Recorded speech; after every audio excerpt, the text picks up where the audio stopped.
ओम नमो भगवते वासुदेवाय। ओम नमो भगवते वासुदेवाय।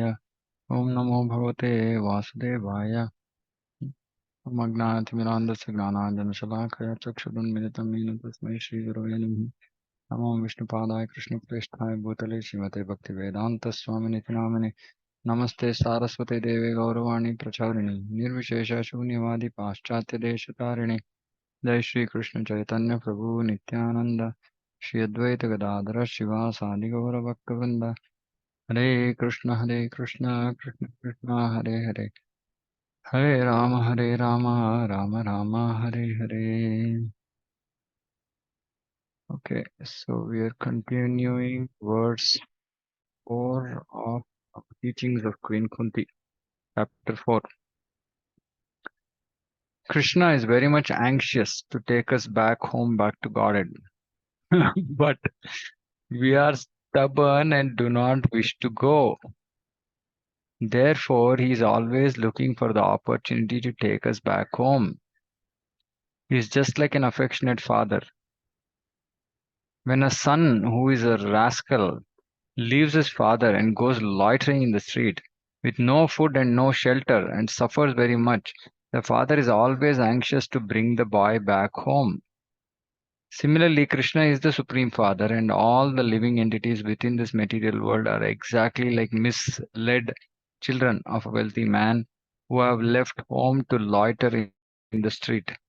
Therefore, the greatest benefit one can bestow upon one's fellow human being is to give him Krishna consciousness.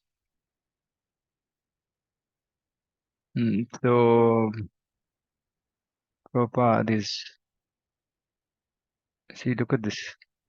Why should Krishna be anxious? Anxiety, what is the feature of anxiety? Why does one be anxious? Because they feel helpless about something which is not good or auspicious for them. Then people will feel anxious, isn't it?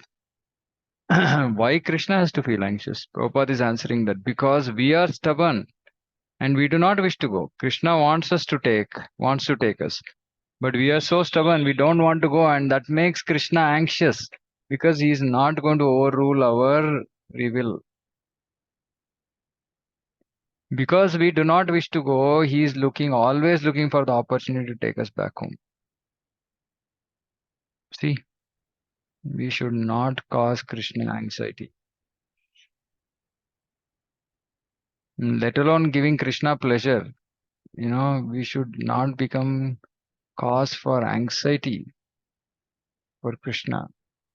Krishna is anxious when we want to remain in this miserable material world, engaging in sense gratification, creating trouble for ourselves, future suffering. Krishna is very anxious. So Krishna sends acharyas, Krishna has given scriptures, Krishna sends guru, and they do this work for Krishna. They try to reduce his anxiety. So that is why Prabhupada is saying that the greatest benefit one can bestow upon one's fellow human being is to give him Krishna consciousness.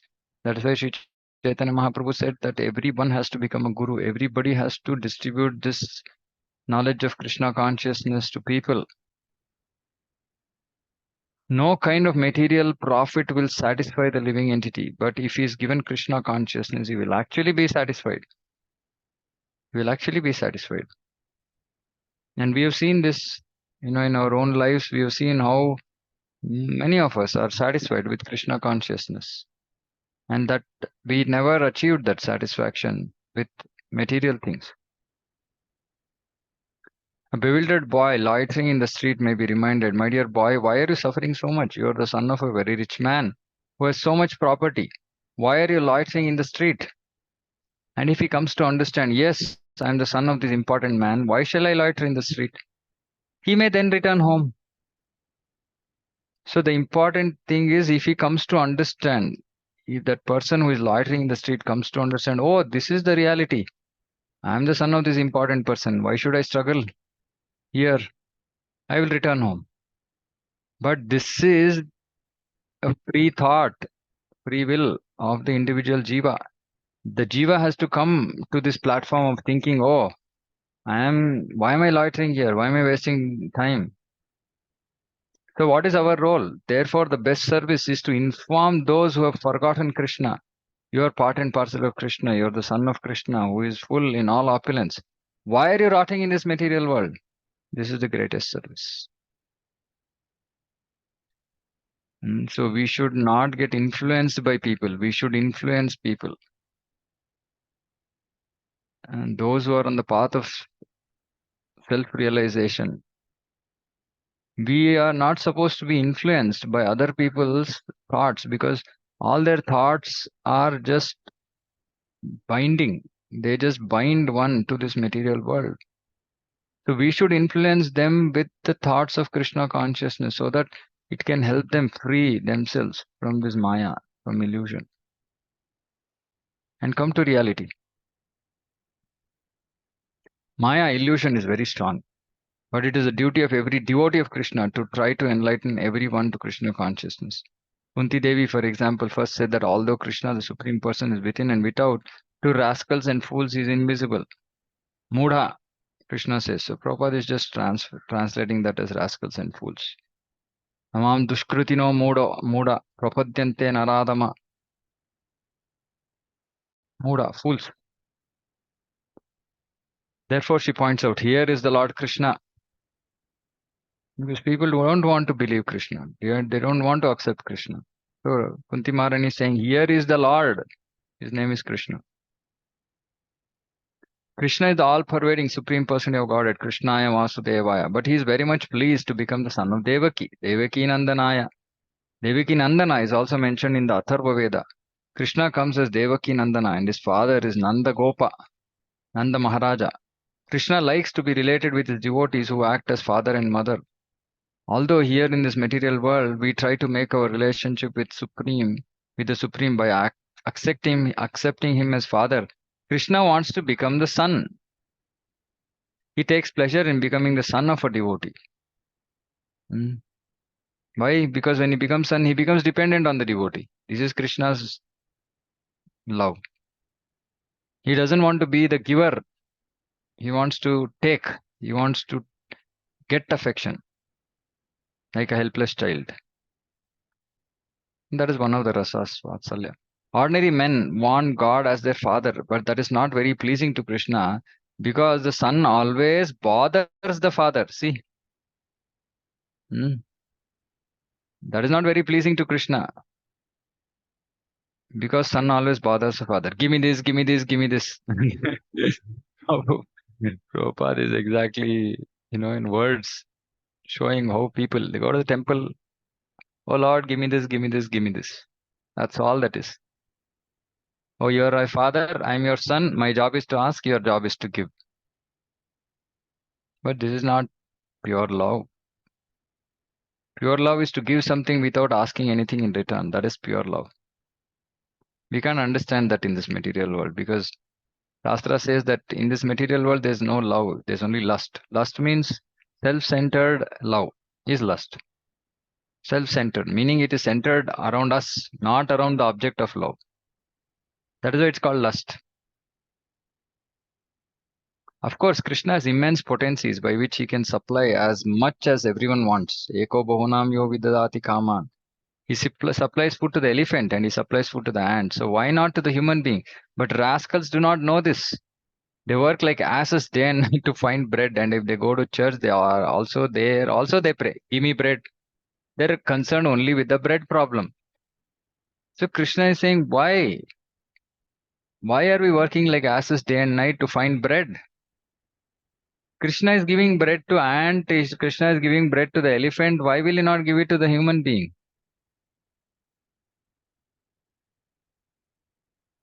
So the goal of life is to not work like a donkey to find food.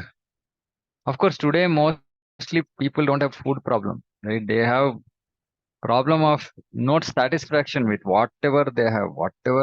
They are not satisfied. That is the problem. Although the living entity is the son of the richest, most opulent person, he has created a bread problem. This is called ignorance. He thinks, oh, if I do not solve my bread problem, if I do not drive my trucks day and night, how can I live?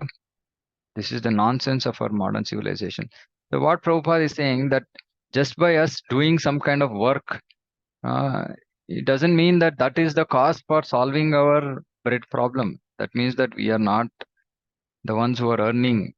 We are not the ones who are the cause for our daily, you know, requirements are being met by the mercy of Krishna.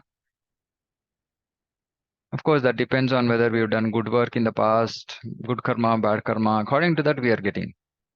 So Prabhupada is saying, where is there a bread problem? Krishna can supply unlimited amounts of bread. There are thousands of elephants in Africa, and Krishna supplies food to them. So if he can supply food to the elephants, why not to human beings? Bhagavatam therefore says, do not waste your time with this bread problem. Tasyeva heto praiteta kovida nalabhyate yad brahmatam uparyadaha. Don't waste your time with this bread problem means that the goal of life is not to just earn money and fulfill our requirements. Goal of life is to first, one part of why we are working is because we want to keep the body and soul together, meaning we have to remain alive, keep body and soul together so that we can serve Krishna. That is the goal. Not simply earning money, accumulating money, building multiple, houses, properties, bank balances, this, that, and finally we are going to leave everything and go. And for doing that, we waste our whole life without any clear direction. So Prabhupada is saying, why are you wasting your life like this? Don't waste your time. We should not waste our time with solving economic problems. Economic development is nonsense. Of course, this proposal is very revolutionary and people may even hate me for it. What is Swamiji saying, they may ask, but actually it is a fact. This economic development is madness. Suppose one has a rich father and enough food. Suppose one knows my father is the richest man in the city. Then where is one's economic problem? Actually, that is our position. We have no economic problem. Everything is completely provided. We want water. Just see the oceans of water. Of course, we want pure water, and although the ocean has no such so much water, when water is scarce, we shall have to we shall have to take help from Krishna, who will evaporate the water and turn it into clouds, and then the rain falls down. The water will be sweet. Otherwise, you cannot drink it. So Prabhupada is saying nothing is happening by our own endeavor. It's all just Krishna's mercy. And since Krishna is the richest person, he has everything, and we are their son, we are his sons. So where is their economic problem? So then why are people suffering with economic problems? Because they are not abiding by the rules of their father. They're disobeying the orders of their father. And because they're disobeying, there is some little punishment, like a father gives punishment to the children if they do a mistake. But really, for somebody who is obedient to the Supreme Father, Krishna, there is no economic problem. Yogakshemam Vahamyam, Krishna says, I will take care of him. I will take care. I'll give him whatever he requires. Because he is under control. He is under control. Everything is under control, and everything, water, light, and heat, and so on, is complete. Om Purnamada Purnamidam Purnat Purnamudachyate Purnasya Purnamadaya Purnameva Vishishyate. The person of Godhead is perfect and complete, and because he is completely perfect, what is completely perfect? All emanations from him, such as this phenomenal world, are perfectly equipped as complete wholes. Whatever is produced of the complete whole is also complete in itself, because he is the complete whole. Even though so many complete units emanate from him, he remains the complete balance. So I'll explain this. Om Purnam Adaha Purnam Idam. So he is perfect and complete. Okay. He is one, he is 100. And when you take out one from that 100 remains 100. The 100 doesn't become 99. And that one also is perfect, meaning it's not, it doesn't lack. For example, if there is 100 rupees, I take out 10 rupees, that 10 rupees also has value. It's not that it just becomes useless. Meaning that 100 rupees was also complete, 10 rupees is also complete. Now, when you take out the 10 from 100, materially that 100 will become 90, but in Krishna's case, that 100 will remain 100. But whatever is produced from him, who is complete, is also complete. So his material world is coming from him, and it is complete. Complete in what way? Everything required in this material world is provided in the material world only. We are not going outside this material world to get anything. Everything is given by Krishna and is available in this material world. And see, because he is the complete whole, even though so many complete units emanate from him, he remains the complete balance, meaning he doesn't deteriorate, he doesn't come down. And he is so complete that he has created jivas who are also so complete. Like, for example, human beings themselves have the ability to produce other human beings. Complete. And when the other human beings are produced, we don't become incomplete. It's not like some part of us is gone and something else has got created. No, children are produced, they're also complete, we're also complete. And this is all inconceivable power of Krishna. If I have some food on the plate and I eat quarter part of it, only 3/4 is left. But that is not true with Krishna. With Krishna, if he takes prasadam, he accepts our bhoga, but the full bhoga remains. This is inconceivable power of Krishna. So Ishopanishad says, this is invocatory prayer in Ishopanishad. Purnamadam Purnamidam Purnat Purnam Udachyate Purnasya Purnamadaya Purnameva Avashishyate Purnam. When you take out Purnam from Purna, Purna only remains. When you take out complete from complete, complete remains. When you take out 100 from 100, 100 remains. It doesn't become zero. So Prabhupada is explaining Krishna's stock is never exhausted. So we shouldn't think, oh, we took something from it, it reduced. We must simply become obedient to him and the supply will be there. See, this is what I was. So those who are obedient to Krishna, there is no dearth of supply. Therefore, a Krishna conscious person has no economic problem. Everything is sufficiently supplied by Krishna. In Los Angeles, the neighbors of our temple are sometimes very envious. You do not work, they say to our Krishna conscious devotees. You have no anxiety. You have 4 cars. You're eating so nicely. How is that? Actually, they are right. Somehow or other, we are getting everything we need. We have no problems. For if one simply becomes a sincere servant of Krishna, everything is provided. They're envious of us because we do not work, but still we have so much. But why don't they come join us? That they will not do. Come with us, we say, chant Hare Krishna. No, no, no, that I cannot do. All right. Then work with your trucks. By zooming around in their cars and trucks, they have made their own lives dangerous and they have created danger for others also. At any moment, there may be an accident. But they say that this is civilization. Nonsense. This is not civilization. Civilization means calmness, prosperity, and shanti, peace. In peace and prosperity, one should be Krishna conscious always.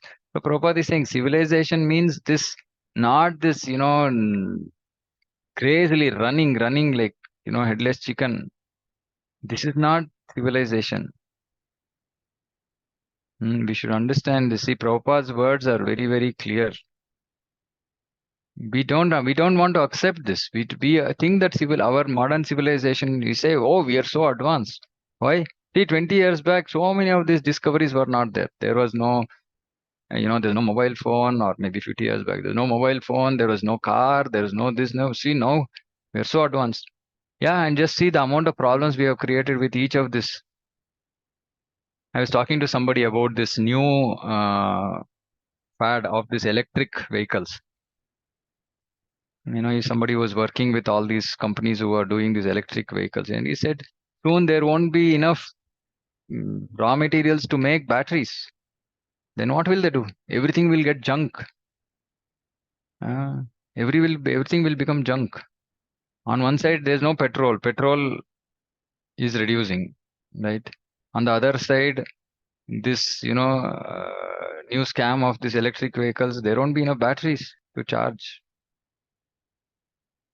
So we are just looting material nature. And civilization means calmness, prosperity, shanti. Where is this calmness in this material world, in this modern civilization? What is prosperity? According to them, money, but they don't have peace. They don't have peace. They don't sleep in the night. They don't eat healthy food. This is our civilization. People work so hard day and night simply for a little food, not knowing that their food has already been provided. See, this also, our modern civilization generation, we cannot understand this. Our food has already been provided. Whatever I'm destined to get in this life, I'm going to get. It's already been provided. I have to just be nimit. I mean, I have to just externally be a reason. I have to go to work maybe and come back. That's all. How much ever I'm supposed to get, I'll get. Uh, Vishnu Purana is saying, Avidya karma sannanya tritiya shaktirishyate. This material world is full of ignorance, avidya. Therefore, our endeavor should be to become free from this ignorance. It is ignorance means we really don't know how this world is working, who are we, how are the rules of karma working. We have no idea. And we don't want to hear also from anybody. We think we know everything. It's all because of ignorance and false ego, ahankara. It is only for this reason that we should work to come out of ignorance. So what should we work for? Prabhupada is saying we should work to come out of ignorance, not to put ourselves into more ignorance. We are thinking I am this material body, I have to work day and night, and then I shall get my food and I shall live. This is ignorance. We have lived this life of ignorance in forms other than that of human being. We have lived in bird life, beast life, and so on. But now in this life, we should be peaceful, calm, and quiet, and should simply inquire about the absolute truth. Jivasya tattva jignasa athatho brahma jignasa. That should be one's occupation. We are simply sitting down and inquiring about Krishna, and this is what one should do. This is life. Why should one work day and night like an ass? What kind of life is this? No, this is not life. Therefore, the Bhagavatam says to one who is intelligent, Kovida, your life should be engaged for this purpose, for understanding the absolute truth. Then how will my economic problem be solved? The answer is that happiness one desires from economic development will come automatically in due course of time. Tallabhyate dukkavad anyataha. You're looking for happiness. Are you looking for distress? No, sir. Then why does distress come upon you? If you're not eager for calamities and distress, why do they come upon you? According to our karma, our life holds some portion of happiness and some portion of distress. Therefore, if distress comes without invitation, happiness will also come without invitation. Yeah, it's such an easy thing to understand. We're already destined to have a certain amount of happiness and a certain amount of distress, and we cannot change that. The change we should make, therefore, is to get free from this material condition of life. That should be our only business. According to our karma, we are sometimes taking birth in a higher planetary system as demigods, and sometimes take birth as cats and dogs or as germs in stool. Therefore, Chaitanya Mahaprabhu said, E rupe brahmanda brahmite kono bhagyavan jeev Guru Krishna prasade pai bhakti lita bij. According to their karma, all living entities are wandering throughout the entire universe. Some of them are being elevated to the upper planetary systems. Some are going down into lower planetary systems. Out of many millions of wandering living entities, one who is very fortunate gets an opportunity to associate with a bona fide spiritual master by the grace of Krishna. But we should not waste this opportunity. Only one who is very fortunate, please note. Shastra doesn't say that one who has a lot of money is very fortunate. That is material fortune. That will go. That will come, it will go. Whenever it has to come, it will come. Whenever it has to go, it will go. But what is permanent asset for a human being, not for cats and dogs? One who is very fortunate will get the opportunity to associate with a bona fide spiritual master, that too by the grace of Krishna. If one doesn't come to this platform, then he is unfortunate. And if one comes to this platform and still doesn't take advantage of the opportunity to associate with the Guru and lives a material life, then he is also unfortunate. By the mercy of both Krishna and the spiritual master Guru, such a person receives the seed of creeper of devotional service, Bhakti Lata Beach. Only a fortunate living being gets the opportunity to associate with Krishna and Krishna's devotee. And in this way, he gets the seed of devotional service. the chanting of the Hare Krishna mantra, and then his life becomes sublime. Of course, it doesn't mean that we chanting Hare Krishna Mahamantra on one end and the other end we are pouring water. So Hare Krishna Mahamantra is like lighting a fire, and engaging in material activities is like pouring water. So every day morning we chant Hare Krishna, we ignite the fire, then whole day, rest of the day we are pouring water. Which will be more effective? That fire was ignited for 2 hours, and 22 hours we are pouring water. That's not going to be of use. We have to continuously try to keep the fire alive. The whole day we have to keep the fire alive. Of course, it's not like, so that is why Krishna also talks about Varnashrama in Bhagavad Gita. So yeah, when we are in Grihastha Dharma, we have to do our duty, we have to earn our living. There is Purusha Dharma, Stri Dharma. But after 50, basically, actually, why is 50 given? 50 is recommended, 50 years is recommended as the age before which one has to complete their material duties, which is basically to just get their children married. That's all. End of story. And after that, one has to engage only in devotional service. Then one's life becomes sublime. Kunti Devi, therefore, is pointing our attention towards Krishna, the Supreme Person, who is Alaksha, invisible to all. Who is that invisible person? Here, Krishna. Oh, Krishna, one may say. There are so many Krishnas.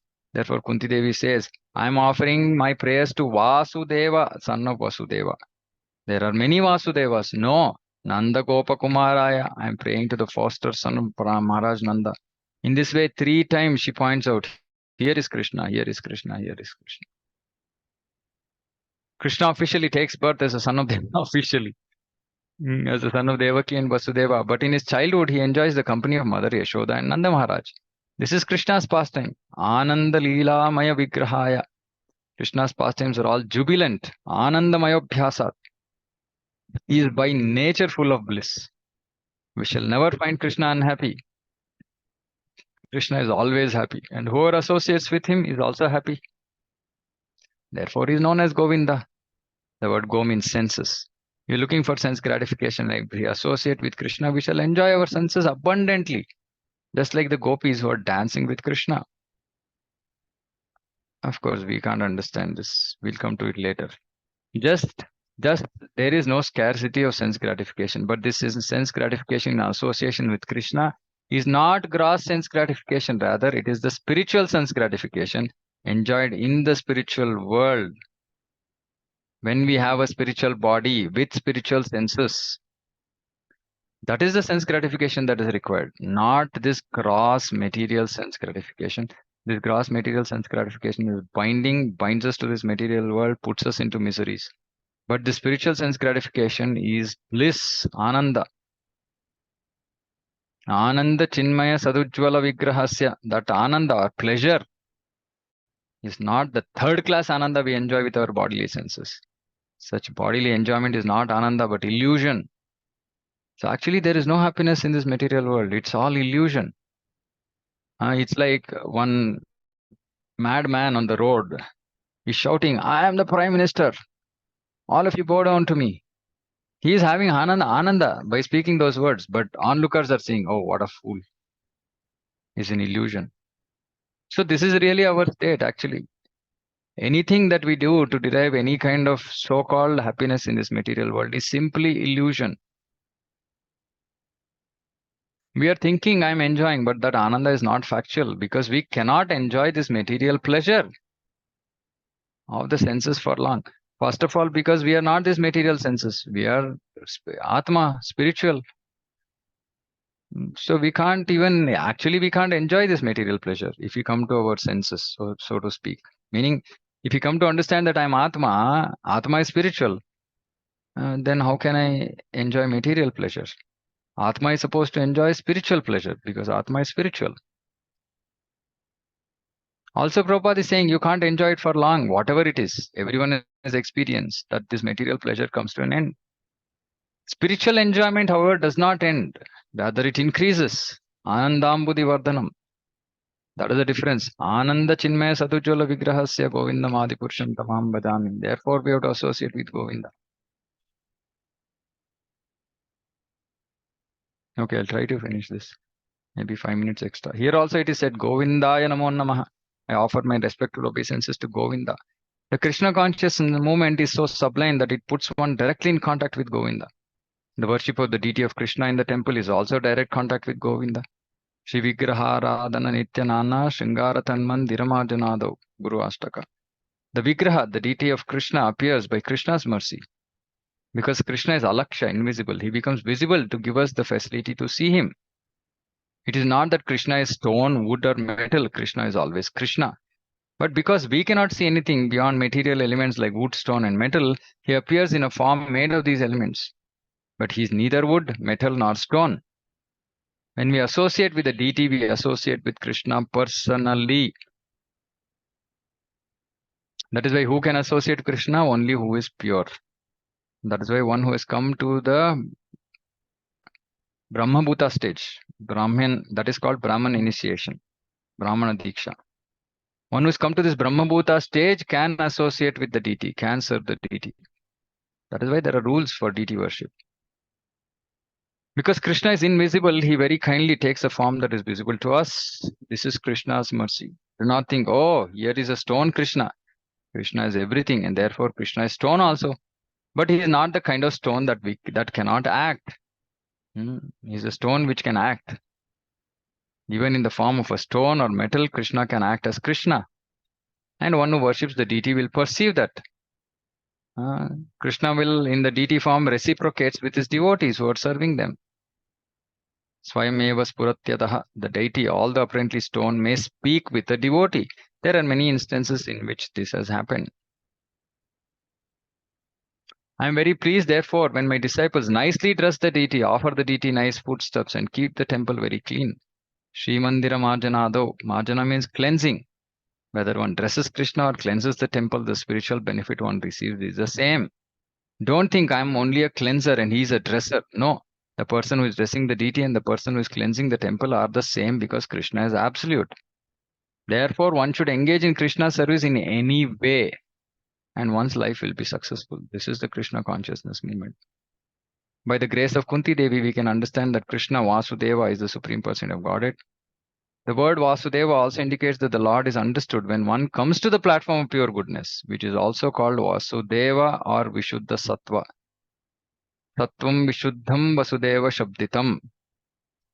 To understand the Supreme Lord, we must first come to the platform of Sattva, goodness. But goodness here in this material world is sometimes contaminated by the lower qualities, ignorance and passion. So we have to come to this platform of goodness. How do we come to the platform of goodness? By hearing about Krishna, however, one comes to the platform of pure goodness.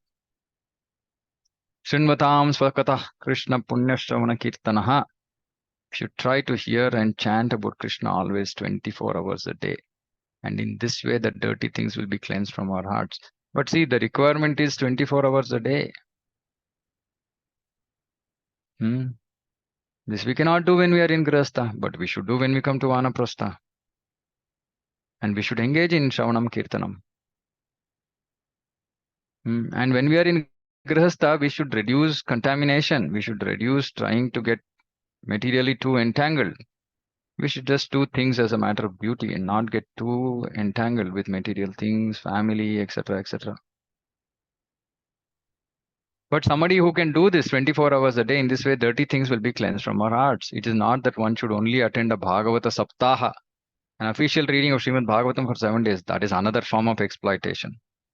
In the Bhagavatam, it is said, Nasta Prayasho Bhadreshu Nityam Bhagavata Sevaya. The word Nityam means daily or 24 hours a day. Initially, it is daily. After that, it is 24 hours a day. One should always read Srimad Bhagavatam and carry out the order of one spiritual master. See? Carry out the order of one spiritual master. First of all, we have to know the order of the spiritual master. How will we know the order of the spiritual master? You have to hear from him. So Shravanam is important. The word Bhagavata may refer either to the spiritual master or to the book Srimad Bhagavatam. So one should always serve the person Bhagavata or the book Bhagavata. Bhagavati Uttama Shloke Bhaktir Bhavati Naistiki. Then one will be fixed immovably, Naistiki, Nishtha, in devotional service to the Supreme Person of Godhead. In this way, one should realize the benefits of the Krishna consciousness movement by the prescribed spiritual process and try to distribute these benefits to other people. To awaken the dormant Krishna consciousness of others is the greatest welfare activity in the world. We can actually see that devotees who were not Krishna conscious 4 or 5 years ago have been awakened and are now Krishna conscious. Similarly, others can be awakened also. There is no difficulty. The process is the same. But we also have to wake up. If you have to awaken somebody else, we have to be awake, right? First. So we have to awaken ourselves into Krishna consciousness. Be active, be utsaha, nishchaya, dhairya. Do with determination, enthusiasm, patience. By following in the footsteps of devotees like Kunti, we shall be able to understand Krishna's identity. For example, we may ask a person's identity by asking, what is your father's name? So Srimad Bhagavatam presents God with his father's name, his mother's name, and even his address. We are not impersonalists with a vague idea of God. If one takes advantage of Krishna conscious movement, one can understand God perfectly and completely. Actually, if somebody doesn't study Bhagavad Gita, Bhagavatam under a bona fide parampara, he cannot understand God completely and perfectly. But one who follows the parampara can understand Krishna perfectly and completely.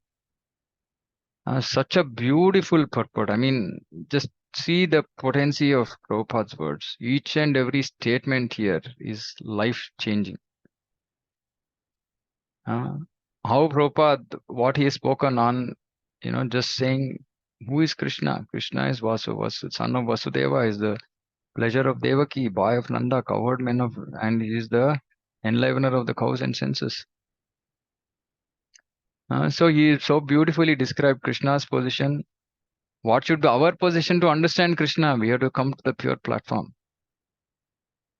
for which we have to surrender to the Guru. So it's a beautiful purport. So I request devotees to please read this purport again and again. I mean, I wouldn't have done justice to this purport. Pretty much each and every line can be a discussion for half an hour. It's so potential, so much potency in these words. So I'll stop here. If anybody has any questions, we can discuss. Hare Krishna. Thank you so much, Prabhu. It was very wonderful lecture. Thank you so much, Prabhu. Thank you, Prabhuji. Hare Krishna, Dandavat Pranam. Dandavat Mataji. Hare Krishna, Dandavat Prabhu. Bro, Dandavat Pranam, Prabhu. Hare Krishna. She has become fan of your classes. Whatever Prabhupada is saying, I'm repeating. Yeah. Hare Krishna, Prabhuji. Yes, Mataji. Hare Krishna. Okay, anybody has any questions?